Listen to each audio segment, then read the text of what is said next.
herself in bronze. She's getting a medal. What color will it be? She's about to light this place up once again, Jen. So let's talk about what Hannah could do here to get back that second or maybe even first place position.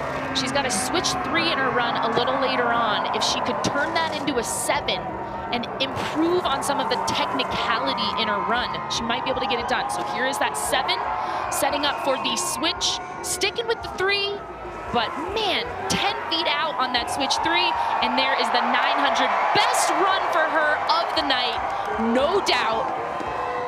What an epic contest. Her first hit was 18 feet out of the half pipe. That's 40 huge. feet above the ground. That is 4 stories in the air. That is mind-blowing. Mind-blowing. Years ago, they did a biggest hit contest, and Aspen local Peter Olenek won it with a 25-foot alley-oop flat spin, and she was right in the mix there, 18 feet out. There's that 720. And at the end here, this 900, getting the safety grab, this was much cleaner than the 9s that we've seen out of her so far tonight. So she's pumped. I mean, how could you not be? I mean, it's your first ever. Currently sits in that bronze medal spot as we send her into the pipe for her last attempt. Britta completely shocked me last run with that 1080 in the middle of her run. So if she can clean that up, it could be a contender. So far, so good. Into the 1080, squeaking it around. Here is the switch 360 Japan grab. The left side 540, and closing it out with the right side 720. Cleaner than her last run. But I don't know if it's enough for her to get that gold. But if she could take home another medal, she's assured one. At the very worst, she leaves here with a bronze because there's only 2 skiers left, and they're both ahead of her in the standings for now. Going so big on that 9, getting totally inverted. And this alley-oop, I just love it. I'm glad that's still a part of her run. Some style points. And here is that final right side 7. Great skiing from Britta tonight. Yeah, earlier in the comp, she was all the way down. She's sitting in that #1 position. She doesn't have to win. She just needs to make the podium, either tonight in pipe or later on in slopestyle this weekend, to break that record and be the sole holder of that title. See if Kelly can step things up, and she does. The right side 900 instead of the 540 there. Back to back with the left side 9. She is landing in a pretty good spot on that wall.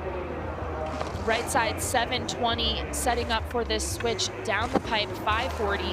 And let's see if she can increase this here. Nope, sticking with the 540. But she did add some rotations up top there, turning a 5 into a 9 on that first hit. So might be widening the gap. Just to throw another stat out there, she's got the most gold before turning 18 years old of any X Games athlete in history, and that total is 5. So there is still time on the clock, so we will get to another round of runs. She is chasing history out here tonight. She is poised to make it. Kelly Silderu sits in the top spot with 1 more round to go when we come back to Women's Ski Superpipe.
In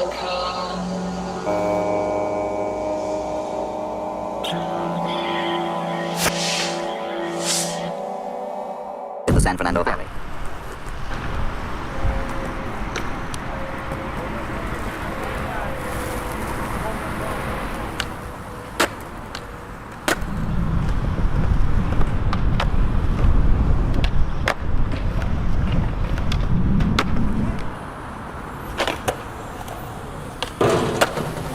When you do something that someone's done before, you already saw that it's kind of possible, you know? But one thing that got me very stoked, like with Samuel Dende, is that he did like stuff that I hadn't seen before. And that stood out to me, and that is like something that I value very highly in skating and in people, you know? To like kind of dare to do your own thing.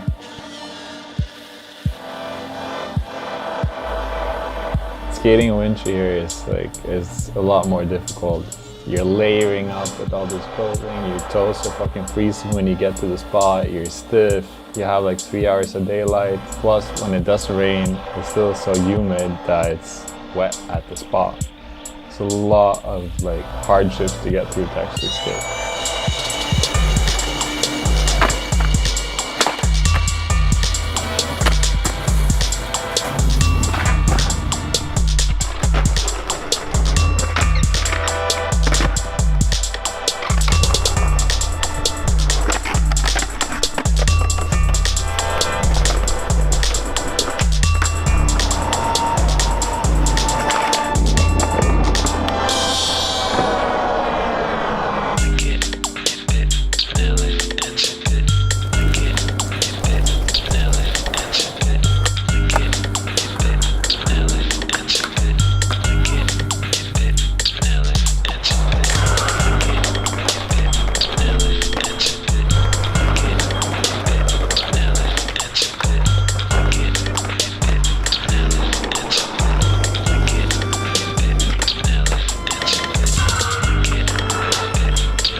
With like the lack of light, you start your day and you go out and you know you only have like a couple of hours of light. And if you work, then you know you go to work when it's dark, you get home when it's dark, and you never see light.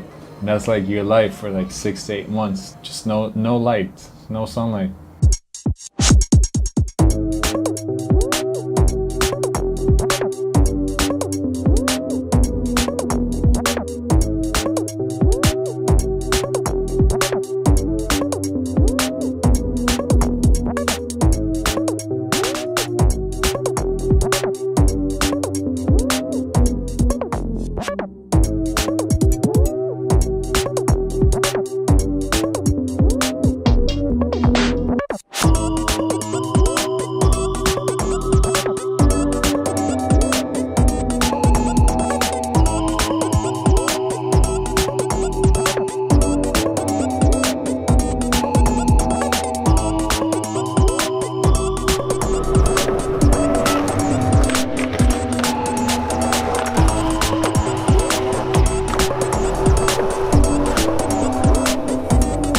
At some point when like 3 months have passed and you haven't had like proper sunlight, even the thought of like getting away and that you could just like get on the plane, get out and it's sunny is feels surrealistic at that point, you know? And then you kind of need that reminder by traveling.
My name is Lauren Ross. I am an Olympic ski racer and I'm an artist. I find many things inspiring about winter sports, but primarily I find the community inspiring and kind of the natural aspect of winter sports.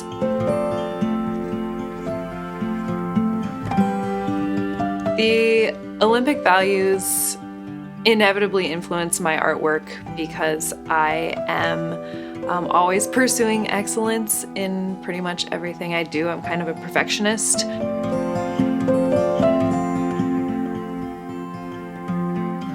So in the process of making these artworks, I have really tried to create with a lot of freedom and not really have too much of a plan. All of my base images are film photographs. Most of them are double exposures.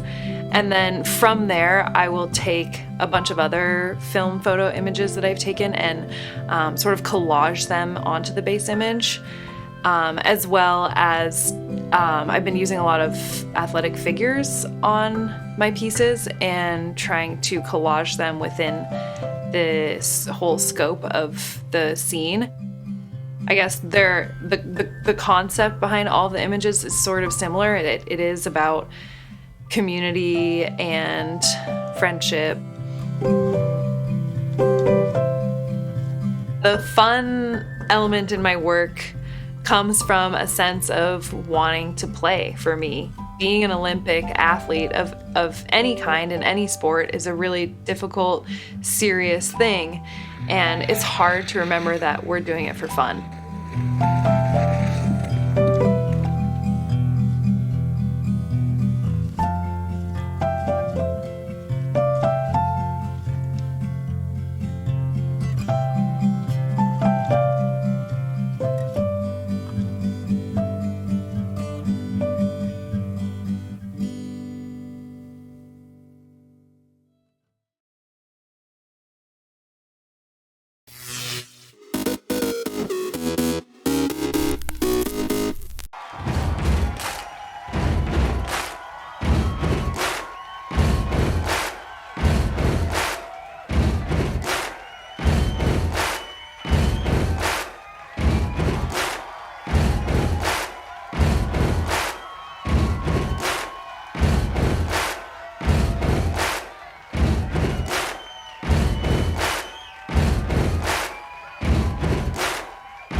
World's first. The world's best. UFC strawweight champion. Come with us. We're just getting started. It's going to be so much fun, I promise you.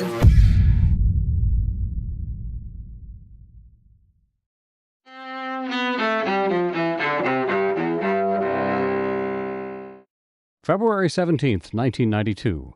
In Milwaukee, serial killer Jeffrey Dahmer receives a series of life sentences for his grisly string of murders. Dahmer had admitted to killing 17 young men and boys, some of whom he had mutilated and cannibalized. Just a few years later, Dahmer was beaten to death by a fellow inmate behind bars. 1801. In Washington, the House of Representatives breaks an electoral tie between Thomas Jefferson and Aaron Burr. The House chooses Jefferson to be America's third president. Burr became his vice president. 1996. World chess champ Garry Kasparov beats Deep Blue, the IBM supercomputer, in a 6-game match in Philadelphia. I knew that I could learn much better because my opponent would need more time to learn and to come back with a really sophisticated counter strategy. The following year, Kasparov loses to Deep Blue in a rematch. 1963. I'm not afraid to take on a challenge. I'm not afraid to take a step. And if I fall, I fall. I pick myself up. I move on. Michael Jordan, one of pro basketball's greatest all-time players, is born in Brooklyn, New York.